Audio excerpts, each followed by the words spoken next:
Welcome back to today's World of Tanks console update news for today. Of course, when this video goes live, there is the brand new update to World of Tanks console featuring the new artillery Kanonenwagen 151. I probably butchered that if you are Swedish, but either way, this is of course the tier 8 premium artillery that we covered in the previous video that we've done on the channel. But there's a couple of other things available this week as well, including some ways to get yourself some free gold, and there's also some sales and stuff of tanks that I actually think are pretty decent, so stay tuned for that as well later on in the video.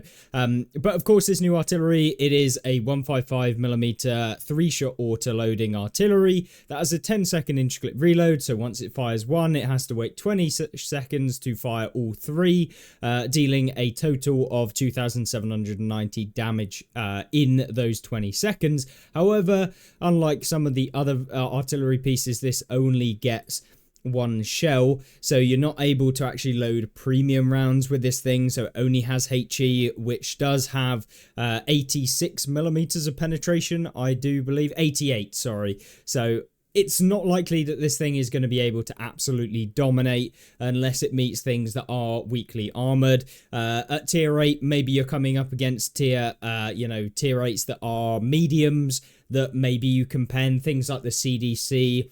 Things like if you can manage to loop a shell and it actually lands on top of a T-44. But someone did actually mention about the elevation of this thing. It only has 20 degrees of elevation, which is significantly lower, meaning that I would assume the actual arc of the shell is going to be much, much worse with this tank compared to something like, I don't know, a T-92, which has a much higher elevation, so you can loop shells much easier, which means that 88 penetration is probably unlikely to get a really, really wide arc where it's going to land down onto the top of vehicles. So the 88 pen is probably going to be less effective with this vehicle. It doesn't mean that it won't be, but there'll be a video coming out later on today when we can actually jump into the vehicle and you'll see it how it actually plays. We can do a full in-game review of the tank, so stay tuned for that. But I thought I'd mention it. It is a big alpha in its 3-shot autoloader, and even if it pens you with just one of those shells, it's dealing 930 damage every single round that it does actually pen. But once again, probably not going to pen all too much. So I don't think this is going to be a majorly overpowered artillery, but even if it does only splash, it's probably going to be dealing like 300 damage, 400 damage. So considering that a lot of tier 8 vehicles do have essentially like 1,500 hit points, 1,600 hit points, depending on if you're a medium, a heavy tank. If you're a heavy, maybe you're looking at 1,800. So it's still going to take away a lot of your hit points if it does land all three of those shells, but it does have a much longer like actual reload. So once it's fired all of those three shells, it's then got like 30 seconds to fully reload. So yeah, 37 seconds. It'll be reduced slightly with some of the perks and equipment that you can use, but ultimately, yeah, it looks pretty interesting, and I think it's going to be a new style for the artillery pieces in the game. But there is also some free gold on the table. So essentially what they've got is for the next week, we have a operation that does require you to complete certain challenges, with the prize being 3 Gods of Thunder war chests. Now, obviously, war chests been severely nerfed into the ground, with them only basically guaranteeing to give you 50 gold every single time. It still means you can get 150 gold from just completing this challenge, and it should be a fairly simple one for a lot of people in the game. And essentially all you have to do is complete the stamps. So what you can do is go into the game, go to your season challenges, and then go across, and they'll say a game board. So go to challenges, and it will be on the far right of the sub menu, and you can just go over there and find the actual game board.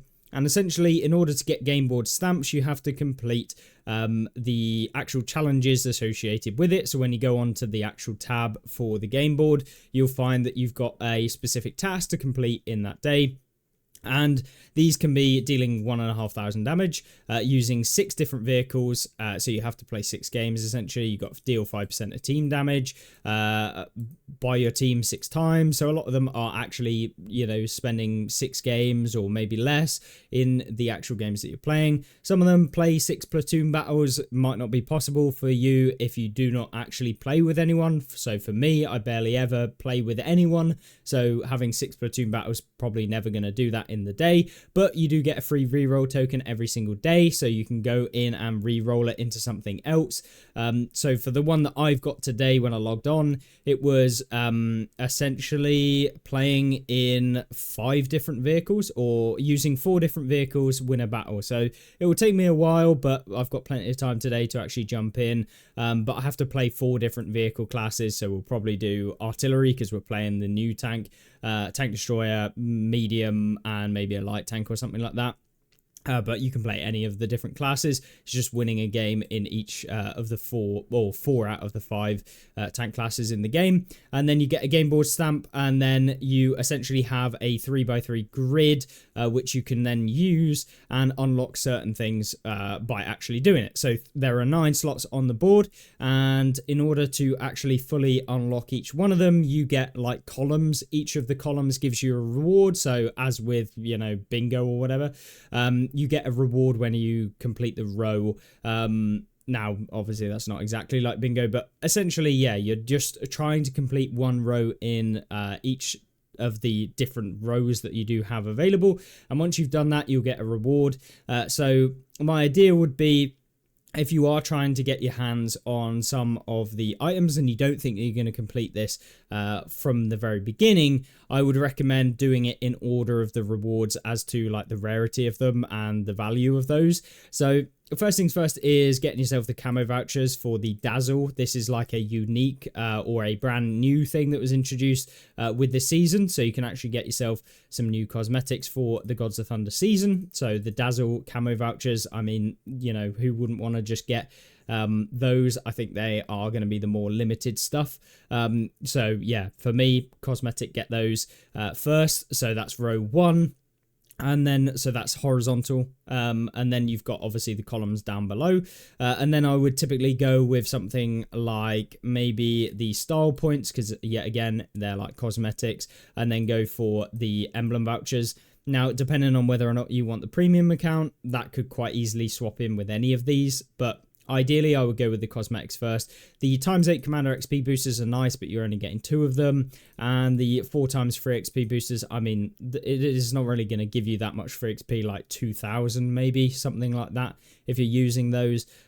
So once again, not really going to be a massive thing for a lot of people. But then, of course, once you complete all of the entire board, so all of the rows, all of the columns, you'll be able to get yourself the Gods of Thunder war chests, and the war chests themselves do have a decent like variety of stuff that you can actually get. So they've given us the percentages here.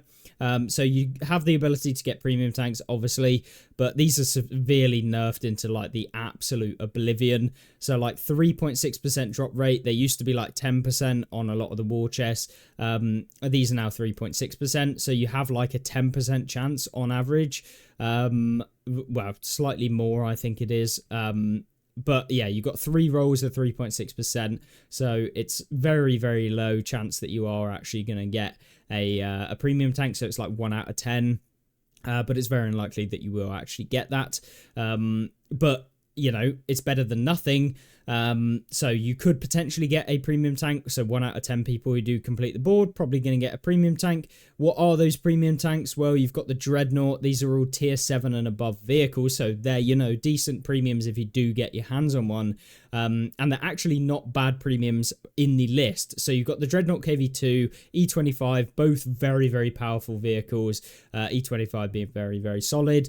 T41E1, interesting auto-loading light tank that's American. Think of the Bulldog before it was nerfed. So where it no longer has the 10-shot autoloader. I'm pretty sure this is the one that does actually have the 10-shot autoloader, if I am correct. Yes, it does.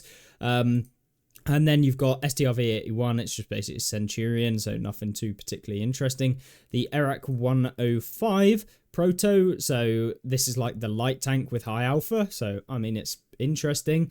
And then we've got the Rhino, very good tank. The Yag Tiger 88, it's an old one, but it has been buffed quite a few times, so it's actually pretty fun to play. The Canonian Jagdpanzer, obviously it's the season pass tank, so that would kind of suck to get that one. The SU 130 PM, obviously very good. T34 been buffed a lot, and it actually feels quite nice to play, so I'd be happy with that one. The Alpine Tiger WZ111 heavy tank, also pretty okay, but it's been kind of power crept a lot, I think. Then you've got the Object 777, which is also pretty good, version 2 that is. Which is okay. It's got kind of bouncy armor. And then you've got the Bandit, the Object 292, and the Thumper in the premium Cold War vehicles. So all okay vehicles. I mean, they're not amazing with the 292, but it's not diabolical, and they should be pretty fun. So yeah, I think pretty good mix of good premium vehicles in the actual war chests themselves. And then of course you can get gold, so you can get like 300 gold, you can get up to 1.25 thousand gold, so you know you have the potential 3 rolls of actually going in, and you're highly likely to get, you know, at least one of those war chests giving you like 300 gold or whatever. So you're likely probably going to get like 500 gold, considering you get a minimum of 150, but you know, you could get unlucky, only get 150. You could get super lucky and end up with like 2,000 or something like that. But it is just completely luck dependent, and you have a 47.5% chance to get additional gold. So, you know, you should get at least some extra gold if you hit the drop rate. And in fact, you would be, you know, a 50% chance to get 2 lots of gold in addition to the standard amount. So yeah, it's worth just doing this purely to try and get some extra gold from the season. And yeah, I don't see why you wouldn't at least give it a go. Now, the rewards themselves, so if we go in, you'll be able to actually complete these rewards as you go through, and you just basically have to complete all of the goals. And yeah, you get 1 free reroll each day, as I said, and yeah, just go in, play the game, just try and, you know, get those challenges done at the beginning, and that should be pretty golden. And then what's happening this week? Obviously, new tank. We've also got the contract for the Centrifuge. This is tier 7 mercenary, tier 5 mercenary vehicle even. I mean, it's not particularly that great, but it's not bad. So you could do this if you had all of the other contract tanks, but I would be focusing on some of the others first, if you haven't got those. And then weekly challenges, you've got placing in the top 5 XP earners on your team will give you 1.25 times silver, and it's available 5 times per day per account. So when you're jumping on for this next week, I would highly recommend playing some premium vehicles to begin with, because that's just going to give you more silver in those first 5 games, provided that you do place in the top 5. And because you're placing in the top 5 in a winning battle to actually complete this, you should be earning more silver generally than, you know, if you come outside of the top 5. So you should genuinely get a good bonus when you do actually come in the top 5, because of the silver bonus. And then destroy 5 or more vehicles in any number of battles, you're getting some 3xt XP vehicle boosters, so you also can do that 3 times per day. So 15 enemies destroyed in a day is going to give you 3 lots of 3 times vehicle XP boosters, which will help you out grinding some of those tech trees that are very bad. Then we've got the special sales. So this is where I wanted to talk about some of the tanks that are surprisingly pretty good. First one, Panther 88. This is a 30% saving, so it's okay. It's not the best savings we've ever seen in the world, where they used to be like 50% off. But the Panther 88, it's an old premium, but it actually has been buffed alongside the actual Panther, the Panther 2. All of the kind of German mediums have generally received pretty good buffs. But this one has, you know, decent penetration for a tier 8. I mean, by modern standards of tier 8s, it's pretty low, but it's able to deal with literally most tanks that you'll come up against. So it's a very, very fun one. Obviously you get a 50% silver bonus, but it's a fast firing vehicle. It works pretty well in the game, and yeah, it's a fun vehicle. I think if you did want to spend a little bit less on a tank that is actually pretty good, 5,400 gold, you know, if you've got the spare money, maybe you would get it. And yeah, it's not going to be a super competitive, overpowered vehicle, but at the same time, it's actually quite fun. I enjoy playing it. So yeah, make of that what you will. But once again, I'm not going to say you should go out and buy premium tanks because it all depends on your own situation. But for the price point, I think it's not bad for a tier 8.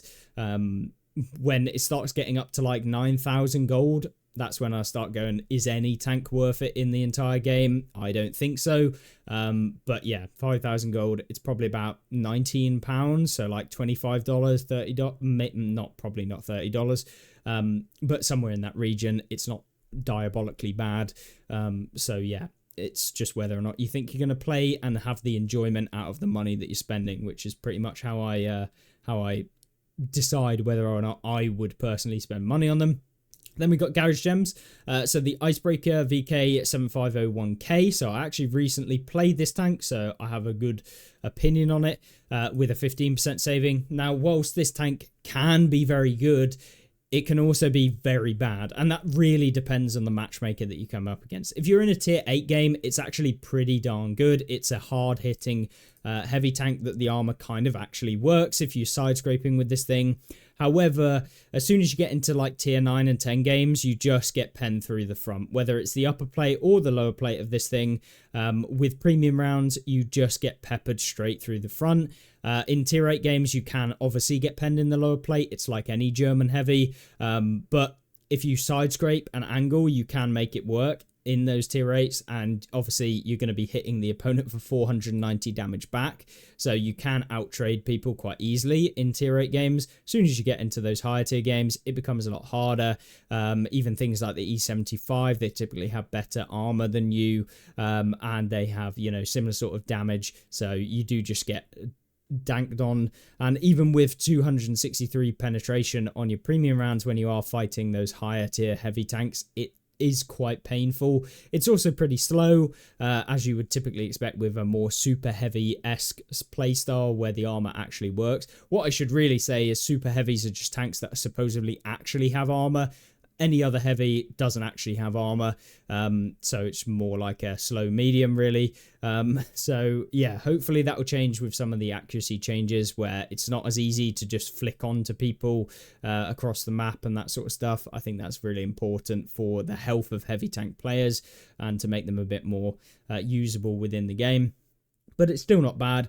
7,100 gold. I don't know if it is worth it in terms of the enjoyment, because you do have a lot of frustrating games where you simply just can't really do a whole lot with this thing, especially if you are a newer or like someone that's not like super well versed or doesn't have a lot of time to play and therefore doesn't have as much experience. This tank is going to be significantly worse, but it's still a really kind of fun vehicle when it does work. So it kind of counterbalances it, but you are going to have frustrating games when playing this thing. That's kind of just heavy tanks in general, to be honest, at least the super heavy ones. You got 244, it's okay. I mean, it's a tier 6 heavy that doesn't have armor and pretty much relies on its gun, but then I'd rather play the T3488 if I wanted to play tier 6, because it is just better and has about the same amount of armor anyway, which is none. You got the ARTY Oni, it's not great. It's obviously a slow, fat Japanese super heavy, not fun. The WZ1224 Escalation Era 2 Eastern Alliance medium. I mean, I think it has decent turret armor, but I can't remember. I mean, I'm not that well versed in Cold War, so if you wanted an opinion on that, I'd highly recommend checking out someone else who does play more Cold War, so I'm not going to give you an opinion on whether you should spend the money on it. But as I say, anything over 9,000 gold starts to get to the realms of like, it's not really worth the money for one vehicle on the game. I'd much rather buy a bundle. And then you got the Leopard, the M3A1 Bradley and the Leopard 2AV. Leopard 2AV, very, very fun, solid vehicle. I actually really like this one. It's your typical medium. And it actually plays very well. So yes, this tank is really good, but it's 11,000 gold, so it's like nearly £40 or whatever. So yeah, very expensive.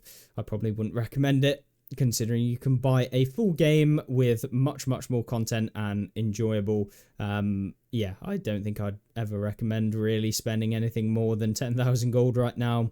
But then we've got the Battle Ready DLC AMX CDC, which is actually a reasonable price, you know, $9.99 USD. This comes with the AMX CDC, as well as 850 gold, 3 days of premium, and 1.5 times silver boosters. If you enjoy French mediums, the CDC is actually not diabolically bad. It is not great because it has no armor and it is an older premium that hasn't really received a huge amount of buffs. And the core problems still exist, whereby you're quite fast as a medium tank, so your dispersion is horrible, so how inaccurate it is on the move. And the alpha damage does kind of be on the lower side, but it can go 57. So it's a interesting playstyle, but if you aren't particularly too fussed on French mediums, I really don't think this is the tank to go for. But for $9.99, you do get the gold, and you do get the premium and some extra stuff. So value for money wise, if you did want to buy a premium vehicle and you wanted something to maybe train your French crews, this would not be like very bad. This would actually be a decent, reasonable price. So yeah, I mean, I would recommend it if you do enjoy mediums and you want something a bit different. So yeah, I actually think it's not bad. And then the weekly deal, you got some ×4 Commander XP boosters, 20 of them for 850 gold at 58% saving. This is why I always say don't get the ultimate or loaded bundles of vehicles when they go on, because the savings on these are much better usually than the bundle savings that you do get for like the ultimate edition of a vehicle when it comes into the game. So like the artillery Kanonenwagen, if we go to it, you can see you get 20 lots of 4 times Commander XP boosters and a 25% discount. But you'll actually find sometimes you can get Commander XP boosters at like 70% discount. So yeah, it buffs up the price of this bundle, but you can actually just buy the Commander XP boosters separately when they do go on sale. So yeah, that's something I would highly recommend. And you can choose what you actually get, rather than like just being given this is what you get for the bundle, where maybe 2 of the things you don't actually want at all. So I'd much rather buy what I actually want than, you know, be trying to buy a bundle that gives you some things that you want and other things that you completely don't want, and it's supposedly saving you money when realistically it's not. Then you've got super savings, which is sniper loader, so these are equipment, and you've also, which comes with advanced optics loader and concealment, 1,350 gold. It's quite expensive, and I'd much rather you spend 1,350 gold on buying ×2 silver boosters and playing some premium tanks, because you'll probably make more money. But this is like a instant gratification of getting those, and in fact you probably would use all of these when you do play the game. So yeah, I mean, it would be worth it if you just wanted instant access to like the equivalent of like 1.5 million silver. But yeah, I really despise actually spending actual money to pick up some equipment. I'd rather just play the game on my premium vehicles, because at the end of the day, a lot of the time, you're going to end up with way more silver than you actually need. Then you got Harrow's 2D Standard Commander. I mean, this only has 1 open skill slot. I mean, if you want the cosmetic, maybe you get it. And then the M56 Scorpion. This, absolutely worth it. If you do not have the M56 Scorpion Tank Destroyer, this is a hidden gem, and for 2,770 gold it is actually a steal. Like 100% you will get your enjoyment out of it. It's 50% off. You do have to earn 40k XP until you unlock the ability to purchase this vehicle, but 100% it is worth actually getting if you do have some money available. Obviously, all depends on your financial situation. Don't make yourself broke to pay wargaming, because, you know, $1 billion company and stuff, you might definitely not be a billionaire. If you are, congratulations, buy everything that you want. But tier 7 tank destroyer, really fun. It's got no armor. It's just a purely stealthy, high DPM vehicle. It works so good with the current camo system in the game, and I really enjoy it. We'll probably do a video on this, actually, so you guys can see it. I've done some in the past, but I really love the tank, so any excuse to jump into it, I will definitely be making use of it. So yeah, M56 Scorpion, really actually probably the best thing of the week to buy. And then of course you got some contracts still available, so the E25, which I'd recommend trying to do if you can. But that finishes August 25th, so you got like 2 weeks to do it. Chisel, Big Top, Chisel, definitely worth it. Big Top, it's okay. I mean, it's not particularly great. And then war chests, obviously you got them still available. Regiment store for the M10 RBFM, which I've got a video scheduled to actually release. And then we got obviously the battle heroes for August 2025 that you can do similar to what we did review recently for July for the content as well. And then on track to the E50M. Highly recommend getting yourself the E50M. It is very, very good. There's also a video that I've already recorded on the E50M, which will be coming out soon. So just a quick overview, get the E50M. It's really, really fun. And it's received so many buffs that it's actually very good right now in the game. And then Wargaming anniversary sales as well are still going on. Talk Tuesdays, blah, blah, blah. Anyway, that is the video. Hopefully you enjoyed and you liked this video if you did. And of course, join me back later on today where we will be playing the Artillery Kanonenwagen 151, the new auto-loading artillery in the game. So thank you very much for watching and I will see you in the next one. Goodbye.